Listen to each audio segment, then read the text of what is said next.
एक मनुष्य को किस चीज़ को जानना चाहिए? एक मनुष्य को बस अपने जन्म का कारण जान ले, वही जो है बहुत है। तो ऐसा है, गार्जियन का गलती है। जय श्री महाकाल। दोस्तों जैसा कि आप सभी को पता है कि बाबा भोले टीम हरिद्वार महाकुंभ से लगातार आप लोगों के लिए वीडियोस लेकर आ रही है।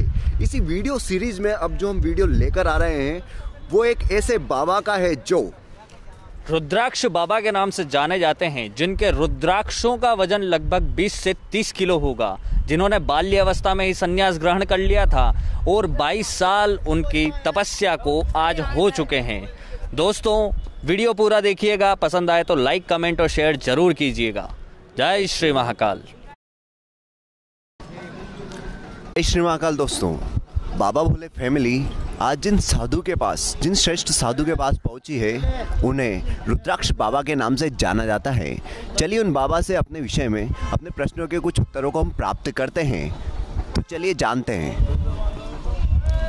बाबा आपका परिचय, आपका नाम बताइए। बाबा मेरा नाम अजय गिरी उर्फ रुद्राक्ष बाबा है।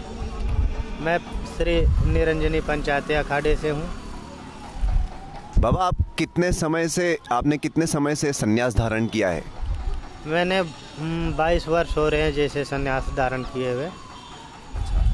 22 वर्ष से। और आपका निवास स्थान, आपका जन्म स्थान कौन सी जगह है? हरियाणा ही है सब कुछ, हरियाणा। अच्छा बाबा आप हमें कुछ बताइए, जो आज सरकार के द्वारा जो मंदिरों पे सरकारी शिकंजा कसा जा रहा है, उन्हें मुक्त करने के लिए हम क्या प्रयास करें, कैसे हम, इसका क्या प्रभाव है? इसके लिए हम सभी हिंदुओं को एक होना पड़े। सबसे पहले तो हम में एकता होनी चाहिए।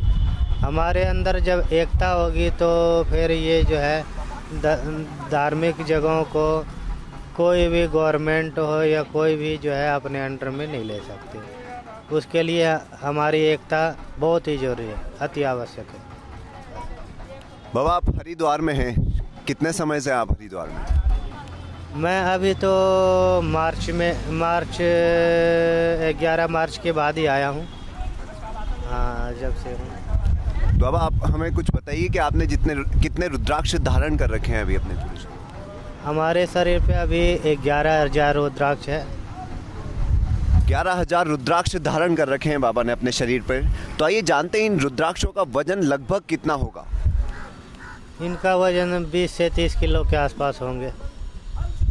तो देख रहे हैं आप, बाबा ने अपनी कड़ी तपस्या में कितने किलो, 20 से 30 किलो के वजन के रुद्राक्ष धारण कर रखे हैं, कितनी कठोर तपस्या में लगे हुए हैं। और आप बाबा को देखकर ही समझ सकते हैं, इनका नाम प्रसिद्ध है रुद्राक्ष बाबा के नाम से। अब बाबा से जानते हैं कि आज के जो युवा पीढ़ी है वो अपने परिवार का जो अपमान करती है, उसके विषय में हम बाबा से कुछ मार्गदर्शन मांगते हैं, जिससे कि वो युवा पीढ़ी तक पहुँचे और वो कुछ सही मार्ग को प्राप्त करें। इसमें देखो, हमारे समझ से तो ऐसा है, गार्जियन का गलती है। जब हम उनको शुरू से धर्म के उपदेश नहीं देते हैं, धर्म की मार्ग पे चलना नहीं सिखाते हैं, तो वो आगे जाके किसी की भी, हमारे हिंदू धर्म सभ्यता सिखाती है। रामायण में राम के अनुसरण, राम की जो है आचरण क्या थी, उनकी अनुसरण सिखाते हैं। जब हम अपने बच्चों को शुरू से धर्म की प्रेरणा दे तो आगे चल के वो हमारे माँ बाप की, सबकी सेवा करेंगे, गुरुजनों की सेवा करेंगे। तो बाबा ने बताया यहाँ पर कि धर्म की शिक्षा माता पिता अपने पुत्रों को, अपने बच्चों को दें, जिससे कि वो धर्म के बारे में जाने और अपने मार्ग से भटके नहीं। सही मार्ग पर रहने के लिए उन्हें धर्म को जानना जरूरी है। यही हमारे सनातन धर्म की रीति रही है। चलिए अब बाबा से कुछ जानते हैं कि एक मनुष्य के लिए सबसे ज़्यादा जरूरी और सबसे ज़्यादा सत्य क्या है, एक मनुष्य को किस चीज़ को जानना चाहिए? एक मनुष्य को बस अपने जन्म का कारण जान ले, वही जो है बहुत है। वे जन्म किस लिए हुए? परमात्मा प्राप्ति के लिए। जब बालक गर्भ में होते हैं तो परमात्मा से हमेशा प्रार्थना करते रहते कि हमें इस नरक से बाहर निकालो, हम आपकी सेवा पूजा में जीवन गुजार देंगे। आए बाद सब भूल जाते हैं। इसलिए हमें परमात्मा को याद रखना चाहिए। परमात्मा की चिंतन मनन सुमिरन नहीं कुछ तो नाम ले सकते हैं, परमात्मा की नाम लेता रहना चाहिए। ना भी टाइम मिले मंदिर में जाने की कोई बात नहीं, एक जगह बैठे परमात्मा का नाम कम से कम याद रखना चाहिए, इससे मोक्ष मिलते हैं परमात्मा। तो जीवन में मनुष्य के लिए सबसे ज़्यादा जरूरी है, जिस हेतु हमें जीवन मिला है उस कारण को जानना, उस उद्देश्य की पूर्ति के लिए जीवन मिला है। तो मनुष्य, बाबा कहते हैं कि मनुष्य इस जन्म से पूर्व कई प्रार्थनाएं करता है प्रभु से कि मैं ये काम करूंगा, परंतु जब वो जीवन मिलता है तो सबको भूल जाता है, इन माया मोह में इतना भटक जाता है कि वो अपने जीवन के उद्देश्य को भूल जाता है। चलिए अब दोस्तों, हरिद्वार की जो पवित्र भूमि है जिस पर हमें आज, उसके बारे में हम बाबा से कुछ विस्तार में जानते हैं। बाबा, हरिद्वार की भूमि जो धर्म भूमि कही जाती है, मोक्ष भूमि कही जाती है, इसके बारे में आप कुछ कहेंगे? देखो, ये तो हरि का द्वार है, यहाँ से हरि का जो है स्थान चालू हो जाते हैं। ऊपर जाओ, बद्री नारायण मोक्ष का धाम है, जहाँ नारायण स्वयं विराजमान रहते हैं। ये हरि का द्वार है, यहाँ से जो है देवभूमि प्रारंभ हो जाता है और यहाँ मोक्षदायिनी गंगा माता का वास है। तो ऐसे पवित्र स्थान की तो क्या महिमा कह सकते हैं। हरि। तो बाबा ने बोला कि ये हरि का द्वार है, इसकी महिमा अपार है।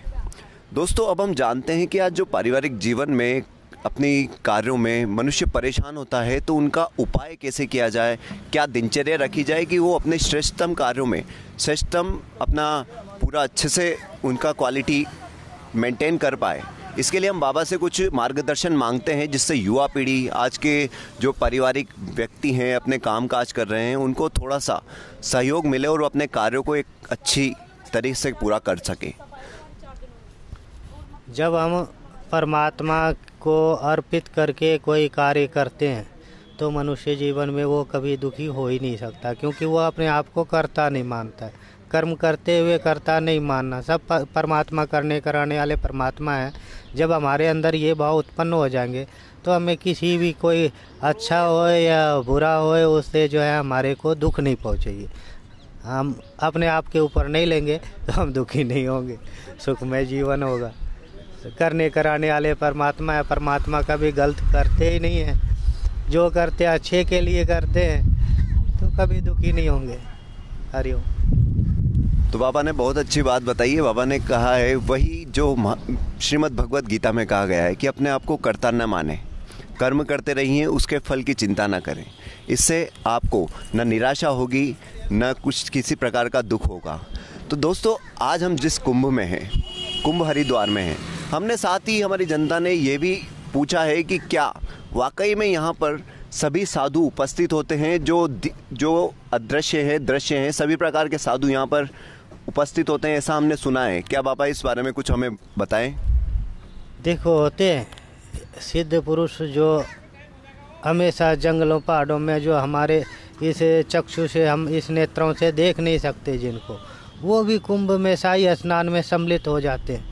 और उस समय हम एक दूसरे को पहचान भी नहीं सकते, हमारे बीच होते शाही स्नान करके फिर वो अंतर ध्यान हो जाते हैं, अपने धाम को चले जाते हैं।